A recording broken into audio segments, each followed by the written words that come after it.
Влияе ли здравето на родителите върху здравето на техните деца? Здравейте, вие сте със страницата на Кабинет Радост. Аз съм акушерка Цветелина Димова. Нови изследвания показват, че здравето и начинът на живот и на двамата родители преди и около зачеването на техните деца оказват влияние върху здравето на бебето при раждането и в зряла възраст. Ето как работи и как можете да дадете на вашето бебе най-доброто начало в живота. Гените ни правят това, което сме. Зрелите яйцеклетки и сперматозоиди имат по 23 хромозоми и когато се съберат, се образува нов индивид с 46 хромозоми. Хромозомите съдържат гени, които определят характеристиките на новият индивид, като цвят на очите, височина, кръвна група и така нататък. Гените са изградени от ДНК, която е основният градивен елемент на живота и определя развитието и функционирането на всички живи същества. Повечето от 20 000 до 25 000 гена, които имаме, са разположени в хромозомите. Има и някои гени в митохондриите, които са структури в клетките и които осигуряват енергията на клетката.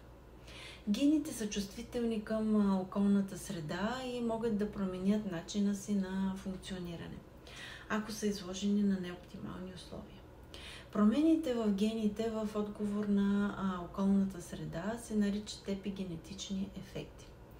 Епигенетичните промени могат да повлияят на здравето на бебето при раждането му и в зряла възраст. Отдавна е известен фактът, че епигенетичните промени настъпват в живота на плода в отговор на околната среда в матката. Например, ако бременна жена пуши, това увеличава риска бебето да бъде по-малко на тегло от очакваното при раждането му. Това от своя страна увеличава риска от влошено здраве в зряла възраст. Здравословното състояние на родителите по време на озряването на яйцеклетката и на сперматозоидите и зачеването имат трайни ефекти при експресията на гените и здравето на бъдещото дете. Диетата на майката по време на зачеването има основно въздействие върху развиващият се ембрион. Намаленото съдържание на протеин, например, може да забави клетъчната пролиферация и да повлияе негативно на развитието на плацентата. Ако майката има инфекция или неинфекциозно възпаление в тялото си по време на зачеването, това може да промени имунната защита на бъдещото й дете. По-голямата възраст на родителите, също така затлъстяването, тютюнопушенето преди и по време на зачеването са други основни влияния върху епигенетичните промени, които могат да повлияят неблагоприятно на здравето на бебето при раждането му и в зряла възраст. Родителите могат да подобрят шансовете децата им да имат добро здраве, като оптимизират собственото си здраве преди зачеването и по време на бременността.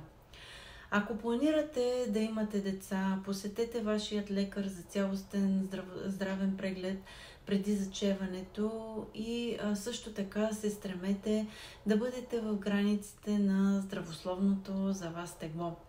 Ако пушите, откажете цигарите. Яжте здравословна и питателна храна и спортувайте редовно. Ограничете приема на алкохол. За жените приемайте редовно фолиева киселина.